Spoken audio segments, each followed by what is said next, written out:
Hey guys, so today we're solving multi-step equations, okay? So some equations contain grouping symbols. So to solve these, we got to use the distributive property. Okay, so the reason why we use that is because I can't add a 20 with a d. We know those aren't like terms. So instead, I distribute a 15 to the 20 and to the d. 15 times 20 is 300, and 15 times d is 15d, and we set it equal to the 420, okay?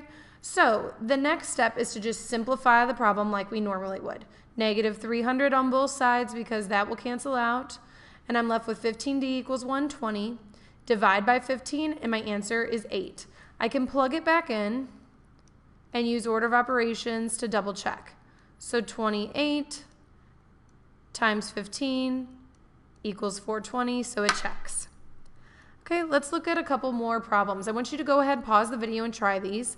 Make sure that you remember if there's a negative, it gets distributed to both. So this is a 9 times a negative 3 and a negative 3 times an x. Okay, pause the video. I'm going to go through it right now. Negative 3 times a negative 9 is a negative 27 plus a negative 3x equals 33. Okay, if I add 27 on both sides, I'm left with negative 3x equals 60. Divide by negative 3, x equals a negative 20. Can I plug it back in? Sure. Negative 3 times 9, which is being added to a negative 20, would be a negative 11 times a negative 3, which gives me a positive 33, so it checks. Over here, 5 times a, 5 times a negative 7, so 5a minus 35 equals 25. So add 35 to both sides. I'm left with 5a equals 60. Divide by 5, and a equals 12. I can plug it back in. 5 times 12 minus 7. Order of operations tells me 5 times 5, which equals 25, so it checks. All right, so what if we have a bunch of things to do on both sides? It's okay. Breathe, take your time. 8 times 4 first, 8 times negative 2x second, and we get 32 minus 16x. Then start working over here. 4 times 3 is 12. 4 times a negative 5 is a negative 20. X, excuse me, and then add the 4x. Simplify your like terms over here, which would be a negative 16x. So now we've got a negative 16x on both sides, and if we add, I'm left with 32 equaling 12. That's a weird situation, okay? This means that that's not true. That does not equal that. So the equation actually has no solution, okay? I'm going to show you another strange example, and then we're going to go back and we're going to talk about them. Okay, make sure you have this one written down, so you might want to pause it if you didn't get a chance to write it down. I'm going to show you this one too. Over here, 6 times x is 6x. 6 times negative 3 is negative 18. Add the 10, so negative 18 with 10 is negative 8. Over here, 2 times 3x is 6x. 2 times a negative 4 is a negative 8. Add 8 on both sides. I'm left with 6x equaling 6x. If I divide by 6, x equals x. That statement is always true. So this is what we call the identity for the solution set. All right, so if we go back and we look at the one that we just did, some equations have no solution. So this particular one has no solution. When this occurs, the solution is null set or empty set. And the solution be shown with a symbol that looks like this, okay? Like there is no solution. Other equations may have numbers as their solution. May have every number, as their solution. This particular example over here is one of those that we call the identity. Okay, so I'm going to move this up here so that way you can see it a little bit better. This one is called identity. Oop, too far back. Just kidding. And this one is called the null set or no solution. Okay, so I'm going to extend the page so you can see this a little bit better. And I'm going to make it a little bit bigger, actually. I'm going to move this up. That might help. Okay, so I want you to copy down this chart.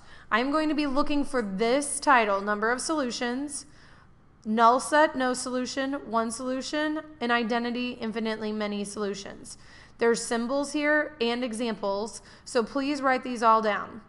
One solution is the typical equation. You see x equals some number. That's a one solution. If it's identity, it has many solutions. If it's a null set, it is a no solution. So that would be where there is a number equaling another number. 4 does not equal 0. But 2 equals 2, or a equals a, or x equals x. If you ever get that, there's infinitely many solutions. Okay, so let's try a couple problems. Make sure you pause the video so you can copy that down if you haven't. I want you to go ahead and try these for me, okay? I'm going to go through the answers right now, so make sure that you have paused the video. We are first going to distribute the 3 to the 6, and we get 18 minus 12x equals negative 12x plus 18. Okay, get rid of the 18 on both sides. I'm left with negative 12x equals negative 12x. And if I divide by a negative 12, I'm left with x equals x. So if we go back and we look at these, we know, we know that if it's an x equaling an x, it's infinitely many solutions. So this one's answer is identity or all numbers. Infinitely. So it's got infinitely many solutions. All right, so 2 times 3x, and then times the 5, 5 times 2x, 5 times negative 4. Okay, so we've got 6x plus 10 on this side, and, just kidding, 10x minus 20 minus 4x.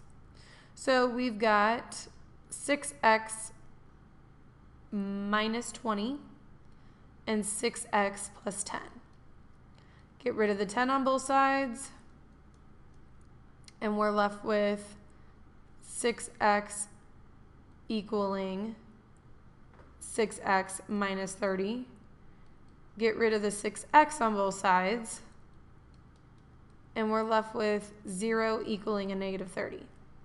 Okay, and we know that that is not true, so that is a no solution or a null set. Remember to put the equal sign with the slash. Okay, so what if they give us a situation? At a fair, Hunter bought 3 snacks and 10 ride tickets. Each ride ticket costs $1.50 less than a snack. If he spends a total of $24, what was the cost of each snack? Okay, the first step is to write an equation to represent the problem. So for example, 3 snacks plus the 10 ride tickets, but they are $1.50 less than a snack. So we've got to have that S in there, and the total was 24. So 3S plus 10S minus 15, because I distributed the 10 to both, equals 24. Combine your S's and you get 13S minus 15. Then make that a positive 15, add it on both sides, and I get 13S equals 39. Divide by 13, and S equals 3. So my statement would be the cost of each snack was $3. Okay, let's look at a couple more problems. I want you to go ahead and try these on your own. I'm going to be back in just a second to go through the answers. Okay, so negative 8W plus 48 equals 32.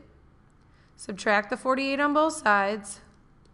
I'm left with negative 8W equals a negative, let's see, 16. Divide by negative 8. W equals, and our answer is 2. Okay, over here, leave this 8z minus 22. This would be a 9z plus 11 minus z. And this would be, I forgot my 2 down there. And this would be, if I get rid of these, 8z plus 11. Okay, and now I noticed something. Oh, I'm moving stuff. Sorry about that. Now I noticed that there's an 8z. Oh gosh, I keep doing things. Sorry, guys. I noticed that there's an 8z on both sides. That means if I get rid of the 8z on both sides, I'm going to be left with negative 22 equals negative 11. We know that right there, my friends, is a null set. All right, Mr. Richards' class is holding a canned food drive for charity. Juliet collected 10 more cans than Rosanna. Santiago collected twice as many cans as Juliet. If they collected 130 altogether, how many cans did Juliet collect? The answer for this one is actually 35 cans. We're going to talk about this one in class a little bit tomorrow. So I will see you next time.